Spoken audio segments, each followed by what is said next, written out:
Okay, so dichromate ions are oxidizing agents and they get reduced to be chromium ions. Sorry, I'm just trying to revise and study for my exams. Hey, violent protests, what's up? It's the Culture Detective here, investigating your favorite albums. And today I have to take my time out to do another album review on an album that's recently released, and it is the highly anticipated new Flying Lotus album, Flamagra. So Flying Lotus is one of the most iconic and one of the most important electronic music producers of the recent years. And this is his sixth studio album. And I've been waiting for this album for a very long time because his previous projects had always surprised me in many different ways. My favorite Flying Lotus album is, of course, Cosmogramma, where he would use these very special click-clack beats and these jazzy instrumentals to create all these thrilling, fun, and mind-bending and challenging tracks. Tracks like Zodiac Shit has an amazing beat transition. My favorite FlyLo track is, of course, Do the Astral Plane, where somebody goes and we just get hit with this groovy, fun beat that's absolutely impossible to not dance to. And he also somehow got Tom York onto his album, and that's already really impressive. And then on the next album, which is basically his previous album, You're Dead, he got Kendrick Lamar on the track Never Catch Me, and it's amazing as well. I just really love how we get these nocturnal pianos paired with these super eccentric beats to create something really entrancing and really beautiful. And the music video is fantastic, okay? You must admit that this music video is fantastic. And apparently, this is also directed by the director who directed This Is America. So, yeah, now we get a new album from Flying Lotus finally. And, to be honest, this is kind of underwhelming. This is kind of disappointing. Because, yeah. As always, Flying Lotus offers some of the most cutting-edge textures and styles and flavors on electronic music, but on this album, it sounds like he has nothing new to present. This album is 27 tracks long, and it is over an hour by 7 minutes. So it's pretty long, and it's like a hodgepodge of all sorts of random ideas by Flying Lotus, and he just stuffed all the ideas onto one album, packed onto one album. And it's also kind of disappointing that this album doesn't really have a central theme and it lacks focus. A lot of the tracks on here sounds really different from one another. I mean, one of the tracks on this album are literally an orchestral jazz piece. Not even orchestral, just a bit of Baroque classical. So yeah, this is a really weird album and it lacks a central theme. A lot of the tracks here feel kind of messy, and a lot of the other tracks here also sound kind of lackluster. Even though I do love most of the features on this album, and I do think that there are a few tracks on this album that really shine out. So yeah, as always, I'm going to go through all the tracks, okay? So sit tight. So the album starts off with Heroes, which has a pretty slow start, and the track kind of builds up to something intergalactic and fun with some dreamy and nimble bass and guitars. So it's not that bad for an album opener. And the second track is actually really good as well. It's titled Post Requisite, and it's smooth, it's groovy, and it has a really strong electronic wonky vibe. I really love these sparkly lead melodies, the jazzy chords, and as always, these signature bleepy bloopy beats. And the track overall is pretty sticky and memorable, and solid as well. And then we have the third track, Heroes in a Half Shell, where it's basically the album opener, but sped up with some fast, nimble keyboards and some ascending, what it sounds like clarinets, but I might be wrong. and I do kind of like it, but it's not great. However, it's kind of fast and pacey and kind of dreamy, but that's pretty much the extent of it. Then we move on to the fourth track. It's titled More, and it features Anderson .Paak, out of all people. Now, this album is full of features. Flying Lotus features some of the most popular artists out there right now, such as Anderson .Paak, Solange, Tierra Whack, but also some of the usual, such as Thundercat and George Clinton. Also, Shabazz Palaces is featured on this album, and also David Lynch, out of all people. But yeah, not gonna lie, the intro to the track is kind of messy and it's kind of blobby at some points, but after the intro, once we hit the beat switch, the beat is actually not that bad. However, still, the instrumentals are kind of mediocre, so I'm not a huge fan of the song still. And then we have the track Capillaries, which has some pulsating keys and some drum beats that are really flat, and the keys are sort of spamming after a while, so it's just like a really pointless track overall. And then we have Burning Down the House, which is easily the worst track on the entire album, because the mixing is just such a huge mess, and the singing is so... it sounds like it's being possessed, and not in an experimental way, or in a scary, cool way or anything, because the song is trying to sound jazzy and sweet, but also weird at the same time, and it's just this really unnatural and jarring thing.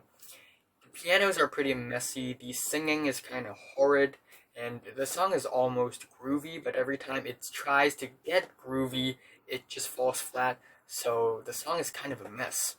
And then we have Spontaneous, and it features Little Dragon. And first of all, there's so much reverb on this track. But yeah, I don't hate this track either. It has a nice laid-back instrumental, and the feature is not that bad. But still, the song fails to present a new idea, a new style, or whatever. It's just same old, same old. And then we have the track Takashi, which is also one of my favorites on the album. It has some chill guitars and keyboards. I love the very signature clicky clacky beats and synths, and this track overall is a really nice feel-good track. But then again, the album fails to pick up its pace with the track Pilgrim Side Eye, which is a pretty goofy, glitchy, weird track that has some messy drum patterns, and that's basically it. Another pointless track that doesn't really have anything to do with the... Yeah, there's not even a theme to this album, so what am I trying to say here? Calm down, folks. Up next, we have the track All Spies, which sounds like some soundtrack off of an old video game. It has some nimble bass and some synth and keys arpeggios, and it doesn't sound all that bad, but it's just not all that great either. And then we have the track Yellow Belly, and it features Tierra Whack, who is one of the most special mainstream artists out there right now, I have to admit. Yeah, I love Tierra Whack's performance here. Her performance has so much energy, it's so youthful, it's so fun. My shoes are untied! He says I'm tripping. Yeah, so it's a really fun performance, but everything else about the track is just kind of lackluster. We get a pretty rickety instrumental with some lackluster beats. There is this chromatic, like this guitar that's going down the chromatic scale, but it's just complemented with nothing else, so it sounds kind of weird and out of place. Okay, once again, they have been coming in and out of this hallway for like 20 times already. Okay, calm down. Let me do my review in peace. Thank you.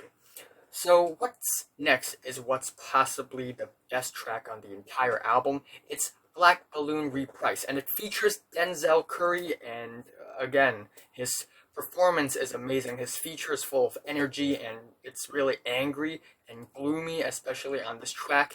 And yeah, this track is amazing. The instrumentals are a little Flying Lotus-ish, but also a little Denzel Curry-ish, a little bit of both, and it's really painful and worrisome, and it's like the instrumentals are overwhelmed by gloominess and dreadfulness, because the track is just very gray and sad and yeah, very painful and agonizing. And the ending of the track is absolutely fantastic, where Denzel Curry keeps on screaming, "We all die! We all die!" And there are all these choir vocals in the back that just makes the atmosphere super epic and scary. And overall, it's a really nice track. And then up next, we have Fire Is Coming, which is probably the weirdest track on the album. It is essentially an eerie spoken word track, and it features David Lynch, one of my favorite directors, and he's on this album. And you know, he's responsible for directing some of the most essential movies of the world: Blue Velvet, Eraserhead, Mulholland Drive, also the TV series Twin Peaks.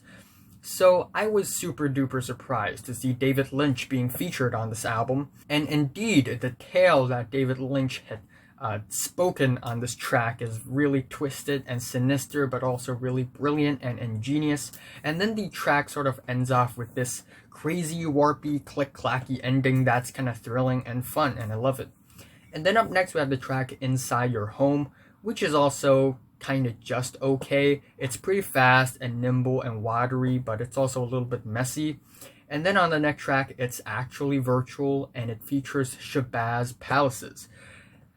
This track has the potential to be great, but it's just kind of bogged down by this beat, this horseshoe that's constantly clanging and non-stop, so it's kind of annoying. And the guitars on this track, they're so low-key, they're so faint, they're almost non-existent. And then we have the track Andromeda, which is actually pretty nice, I think. The guitars and the keys on this track are pretty entrancing. And on the next track, Remind You, they are equally as entrancing, but we also get some winding and harmonious jazz chords and a really soft beat and some glitzy electronic guitars, and it's way more tasteful. And we also have the track Say Something, which is also super weird, because it is essentially a 1 minute long Baroque classical music piece. It's this weird piano string piece with in a 3/4 time signature, and it's elegant, it's weird, and it sounds like it came straight out of the Westworld soundtrack. But it's even more goofy and strange, and I actually do like the track, but not because it's catchy or anything. It's actually I think it just stands out from the entire track list, and it's not terrible either. Up next we have Debbie Is Depressed. What? And yeah, again, so much reverb on this track. It's a little annoying at times. And the track overall is pretty moody and spacey, but that's pretty much the extent of it. Same goes for the next track, Find Your Own Way Home, which is so faint and so vapid. The song feels so pointless and non-existent, and the beat just doesn't have... there isn't even like a beat on this track. So yeah, it just kind of fizzles in and fizzles out.